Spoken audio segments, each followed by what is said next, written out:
Hey guys, so today I just wanted to do a little video of my 2022 F-150. I've had it for about 3 months now. I got about 3,500 miles on it. So far it's been good, no complaints. I was torn between a 2022 Toyota Tundra, but at the end of the day, after my research and just past experience, I just decided to go with the F-150 again. I came from a 2009. I put on about 130,000 miles on it. Truck was great overall. So that was one reason why I went back to the Ford. And then for other reasons, I just ended up with this one. There's a few of them which I can go over, but just want to do a quick real life experience review on these trucks. By now there's quite a bit of few out there, but one or two more never hurts. Eventually I'm gonna do on my 2017 Z06 as well, but today start with the Lariat. So I bought this back in June, ordered it in January. It was about a 6-month wait, longer than average, but COVID, I know we have all seen, plays a big role in that. Things that I love about the truck: fuel mileage exceeded my expectations. My last truck wasn't that great, so I'm basing it off a 6-inch lift and 35s obviously, but just compared to some of the rentals I have, it's been great. I've been able to get under 10 liters per 100 kilometers. That's right, I'm up in Canada here. And then in the city, I'm getting around 13.5 liters per 100 clicks. So fuel mileage is great. Towing is excellent. So far I've towed about a 9,000 pound load. My 27-foot camper loaded up with my quad in the back. No issues with power. I found the biggest hill, stomped on it, plenty of juice left. So towing, absolute excellent. One reason why I got the FX4 and the tow package and all that jazz, towing mirrors, was just because I was buying this truck to tow. But anyways, we'll jump in, talk about some of the things that I do love right away. First thing, these seats, honestly amazing, extremely comfy. If you just look here and you're gonna see the padding with the leather, super comfy. I test drove a GM before, and honestly the interior I thought was no comparison. So obviously with the Lariat package, you get the nicer interior, nicer trim. I went with a sport package. Guess I'll fire it up here quick. I went with the sport package.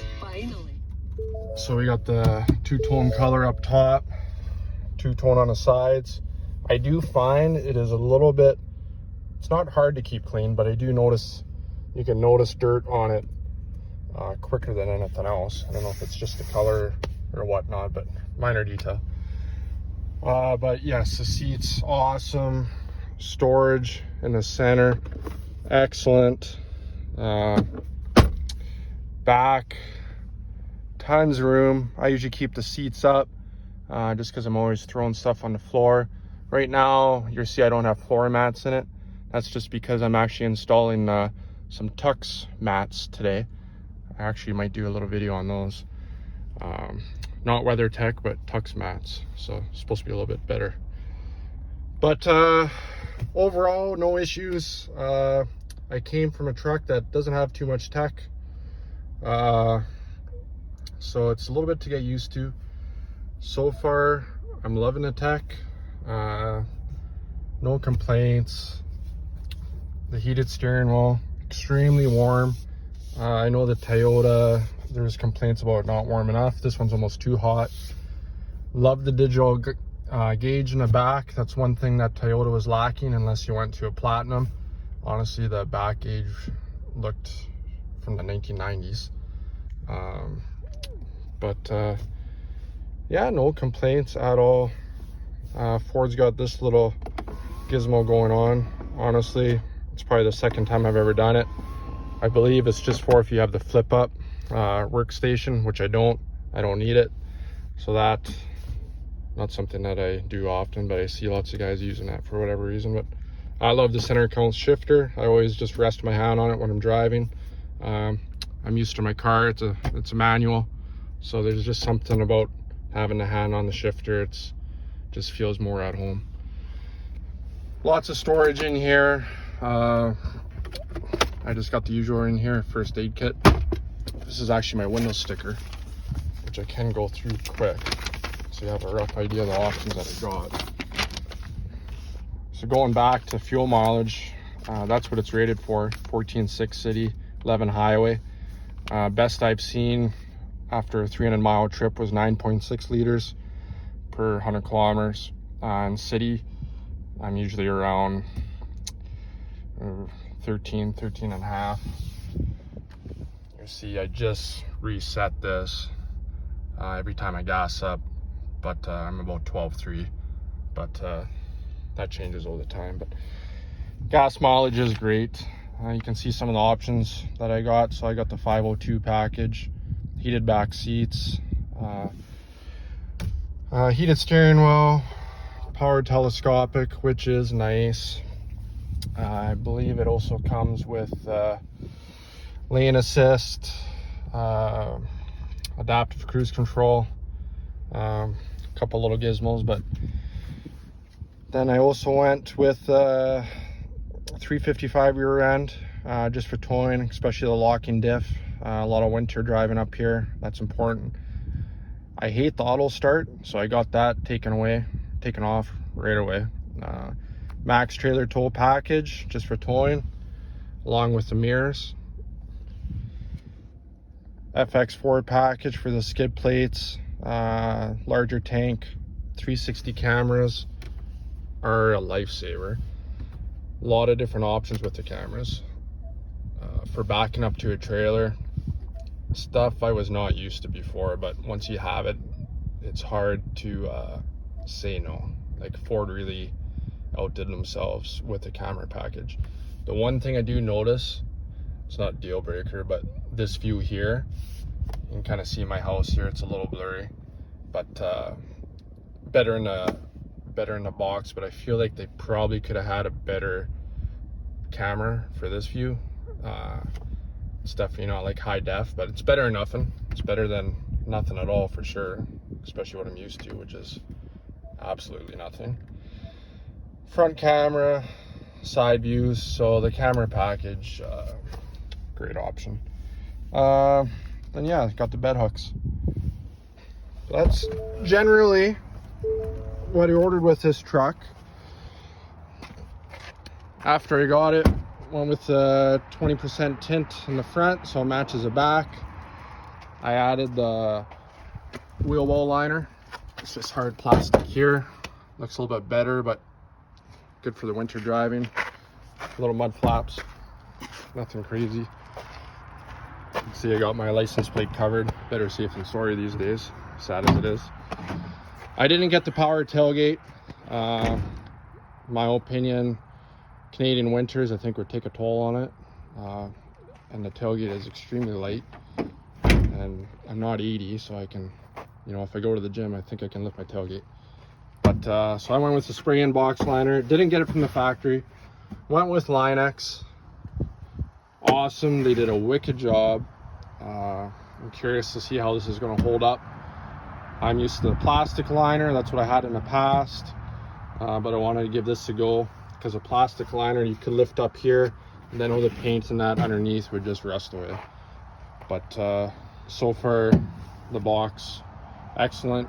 It's a touch bigger than my 2009. I can put my quad in the box with the tailgate up. Before I had to leave the tailgate down. Not much of a difference, we're talking about an inch, but it does seem like it has a little bit more room. I think it has to do with the front section. I'll zoom in a little bit. You can see how it's indented a little bit. I think that's what makes the difference. These are the bed hooks. I use the box a lot, so that was a must. Do love the bed hooks. Also got the hooks on the bottom here. The lighting in the back, game changer as well. Love that. That's the view from the back.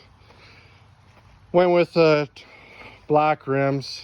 Love the look. I just got the stock tires for now. I'm sure they're just going to be half-assed for the winter, but we'll see how they make out. Side steps, they came with the sport package, must have. One thing I like about the side steps too is you will take better care of your seats because you got something to step on and you're not sliding your butt. These seats are extremely nice. You see lots of trucks with rips and tears here, so it's really important to jump in, not slide your butt. That will make them last a lot longer. But honestly, the interior exceeded my expectations. I love the back, lots of room. Ford's got the flat floor, whereas Toyota, I believe there's a hump in it. Even that makes a large difference. Just for sliding stuff that might be like a TV, it's a flat box. You know, why deal with a hump in the floor?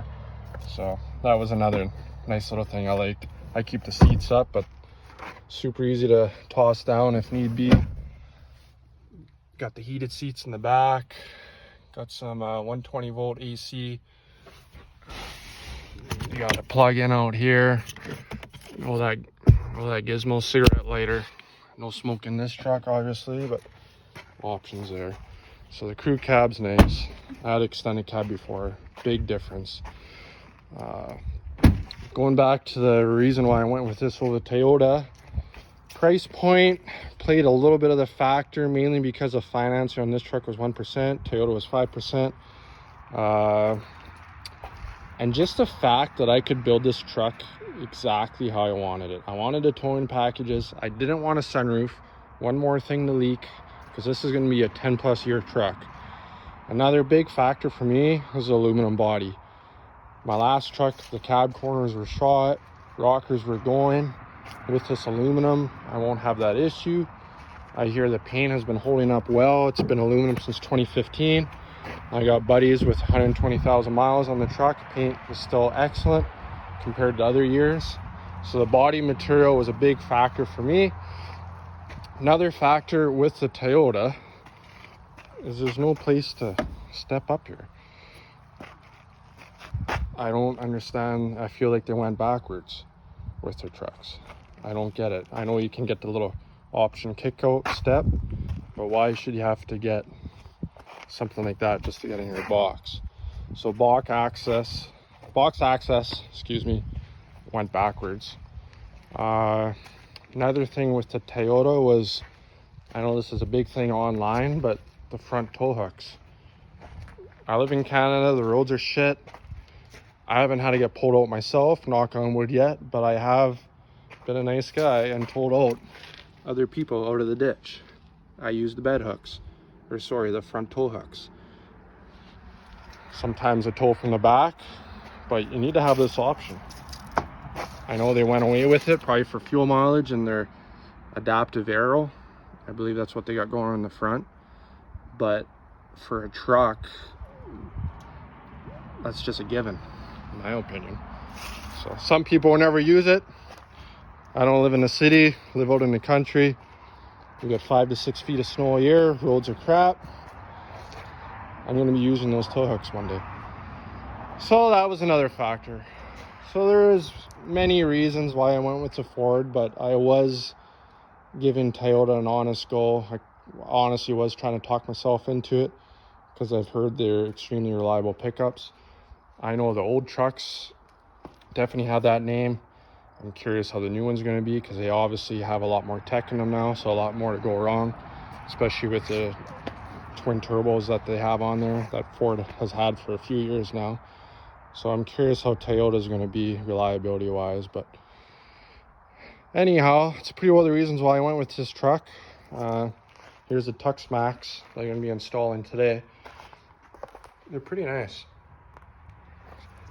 Different than the WeatherTech. Reason why I didn't go with WeatherTech is WeatherTech, sometimes it's hard plastic and are warp and that. Apparently these, they don't do that, and their fit's a little bit better. Quality is extremely good. They're a little bit cheaper, about 50 bucks cheaper, but the reviews are great. So I'm gonna see how they fit. Maybe I'll make a video of that as well. But anyhow, any questions, or if there's anything that anyone wants me to make a video of this truck, something that I missed, let me know. I can do it. But overall, the truck exceeded my expectations. Interior is amazing. The ride is excellent. Extremely quiet in the cab. The power is insane. You put it in sport mode, plenty of power. And I don't say that lightly. You know, I got a 700 horsepower Vet here. Obviously that's quicker, but it was impressive when I first stepped on it with this truck. 500 foot-pounds of torque. Towing is amazing. So it has exceeded my expectations. Obviously it comes with a price tag. It's about 77 grand up here in Canada. That's without tax, without financing. I put about a grand into it since then, with the window tint, bed liner, the wheel well liners, mud flaps. So pay for what you get though. But I built this truck and I'm planning to keep this truck for 10 plus years. EV is probably going to be around by the time I get my next truck. Not really looking forward to that, just because I live up in the Great White North, and the winters are harsh, and I don't know how that's all going to pan out for us up here. Be a lot better for the southern provinces and states, but I think up here we're going to get the shit end of the stick. We're going to have no choice but to do it, but they're not built for us, the vehicles, for those cold winters. But like I said, any questions, let me know. Would I buy this truck again? Absolutely. I do recommend it. But yeah, take care.